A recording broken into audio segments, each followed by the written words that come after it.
Welcome back to the show. A big focus on early childhood wellness for us this evening on the show. And we can't have that conversation without using the D word, yet it's time to get digital. Okay, our next guest is a psychologist, parenting coach, and certified digital well-being consultant. Who better to ask than Luna El Khaldy? Thanks so much indeed for being with us. Thank you for having me. Good to have you on board. Thanks. Just such a fascinating time to parent at the moment. Challenging, but fascinating, because I'm assuming that a lot of the children that are coming into the world at the moment, a lot of the children that are growing up at present, are more natural digital natives than their parents. Yeah. So how do parents get their heads around digital parenting? That's a great question. So they're called digital natives because they were born into this, right? If you look at us, we are literally the last generation that ever got to experience life offline. We straddled both the analog and the digital. And so a lot of parents find it challenging in the sense that I can't keep up. I can't keep up with all the changes. Every day there's a new app and a new demand and everything that's happening. And part of my role is to actually help parents ease into the curiosity and moving away from the judgmental mindset that surrounds digital parenting, which is that we live in the UAE. It is one of the highest it's the most technologically advanced society, one of the most advanced technological societies in the world. We also have the second highest global median income, which means that money usually isn't an obstacle to purchase the latest devices.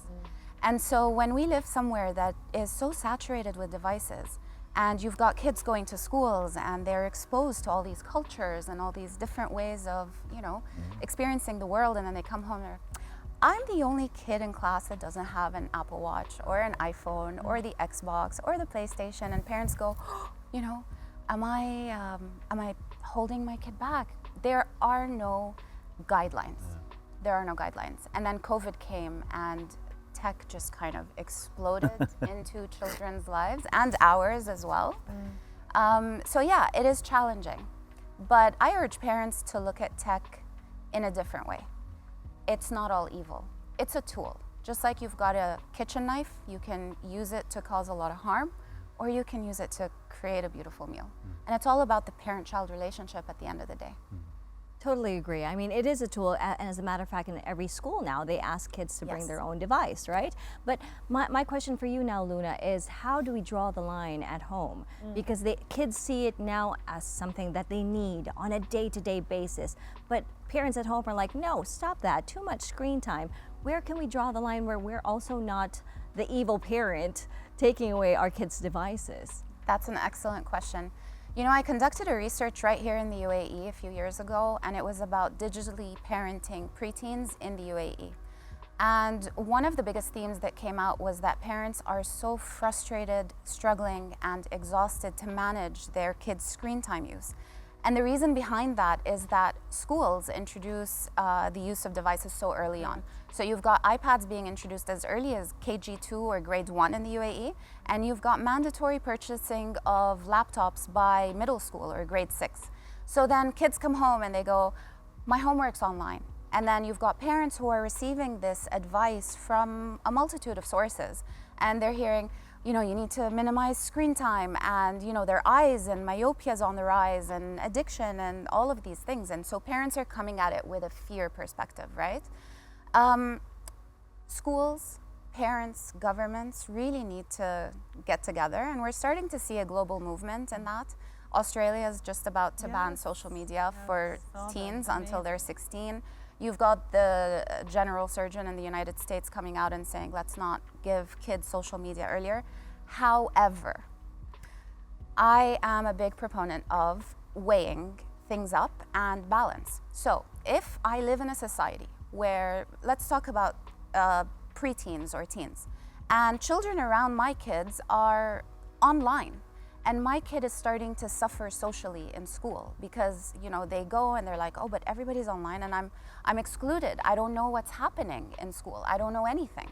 At that point, as a parent, I need to weigh the pros and the cons, and I need to have a conversation with my kid. So one of my biggest pieces of advice for parents is, if you haven't started already, it's all about having open, trust-based dialogue with your children. That is, in my opinion, and in all the studies that I've read and researched, and the advice that I've given parents that actually works, that is the only way to safeguard your kids today. Because if there isn't a trust-based dialogue, and by trust, mind you, it's not that I need to trust my kids. It's that I need my kids to trust that whatever they come to me with, I will be okay, control my feelings, control my anger and emotions and fear and frustration, and ask them to tell me more about it. I'm on their side. If kids today don't feel like they have the support of a parent at home that's going to guide them through this, you're almost going to guarantee that they're going to still go do it. You're just not going to know about it. It's crazy. Yeah. Should it be, you just made me think actually, there should be maybe like a, sort of like business and pleasure. Yeah. So you've got 2 iPads. This one's for pleasure, this one's for business. You know what I mean? Is that a thing, or could that be a thing? You mean for kids when they get home? Yeah. Let me tell you something. So there's recent research that's come out on children aged 11 to 25 by Common Sense Media. And it says that kids today receive, on average, 237 notifications per day. 45% of those are in school hours. Phones are extremely difficult to put down. And life has moved online. Their life is not like the life that we know. So, to answer your question about balance, the one question I would urge parents to ask themselves and their children, what is screen time replacing? Because you always have to look at it as online life and offline life. That is just the reality of today's life for kids and teenagers. So is my kid getting enough sunshine? Are they going outside to play? Do they have face-to-face socialization with their friends and not just at school, like after school? A big part of my research, one of the themes, I called it distracting the distracted. And it's one of those things where parents in the UAE today are choosing to put their kids in after-school activities to distract them from the thing that is distracting them, right? Because if my kids are out and playing and doing all these fun things and getting the physical activity, the mental stimulation, the socialization, then parents are like, you know what, I'd rather do that. Despite the fact that we know kids need to they need downtime, but downtime today is screen time.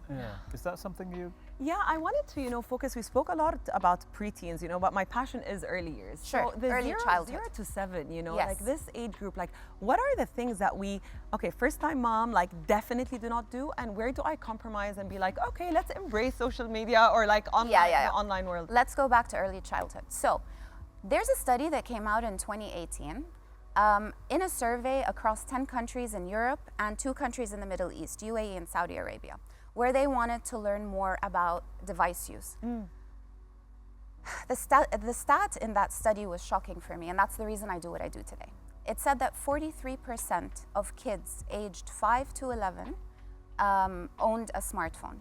But that wasn't the scary part. The scary part was the youngest segment, the 5 to 6-year-olds, were all from the UAE and Saudi Arabia, or the majority were UAE and Saudi Arabia. And this was a study in 2018. Fast forward to 2020 COVID, fast forward to 2024 where we are today, and you can just imagine. Like, you guys go out and you see all these toddlers and babies and strollers with phones. And this is where my work comes in when I speak to parents who come to me, which by the way is rare. Like, this is where we really need to raise awareness. You know how they have what to expect when you're expecting? Yeah, the book. The book that everybody reads when they're You're pregnant. expecting, I firmly believe there needs to be some sort of guideline for what to expect in the digital years from 0 to 18.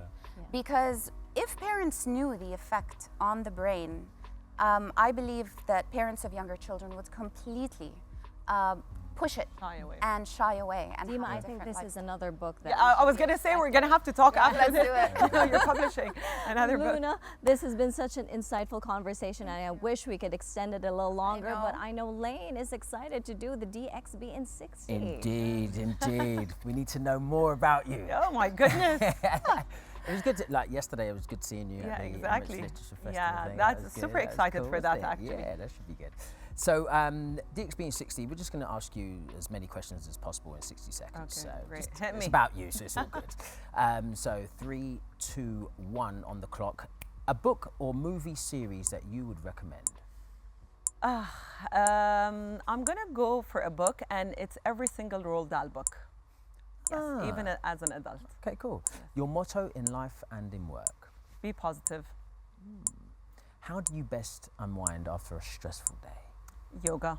Oh, and eating Nutella. I'm being honest, on national TV. Okay, talking about, so what's your go-to restaurant in Dubai? Oh my God, that's a tough one. I'm gonna have to say Zuma. Oh, okay, Yeah. a winner, a winner. A superpower that you wish you had? Read minds.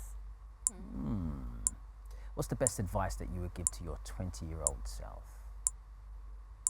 Don't stop. Keep going. Follow your passion. Nice. What was your first job? First grade teacher. Yeah. Cool, wicked. If you could have dinner with anybody, dead or alive, who would it be? My grandma and my grandfather. Beautiful. Yeah. Last question, why Dubai? Oh my God. Why Dubai? Because it's where dreams can happen. It's the most incredible environment to live in, to grow in, to work in, and I'm so grateful to be here. Thank you. Dean, we can't thank you enough. Thank you so much. It was so much Hope you fun. enjoyed the experience. Yeah, I loved it. Sign me up for the next time. We've got plenty more to talk about, that's for sure. Thanks for guest co-hosting, and Luna, thank you so much indeed. Thank you so much for having me. As I said, we've just scratched the surface Yep. today, so we'll definitely get you back to discuss it in more detail. Thank you so much. Right, we've still got plenty to come. We've got A2, A by 2, A times 2, A and a 2, somewhere along the way. They're down at the Hard Rock Cafe. They're going to be performing a little later on tonight. Let's hear from them. Hey guys, we're A times 2. So we draw inspiration from the different music we listen to in our separate upbringings. For me, it was reggae and soul and a lot of pop as well. And for you, I think it was very similar. Yeah, I would listen to a lot of pop, a lot of funk, a lot of like old school style of music. We blend our styles through a lot of practice, a lot of random arguments. Yeah. I think we figured it out. Not to a T now, but at least we have a good rhythm going. And it actually inspires our playful lyrics that you'll hear in our performance. It's very back and forth, like a dialogue. Yeah. And yeah, at the end, it's just a lot of trusting each other and trusting the process. We'll see you later on DXB today.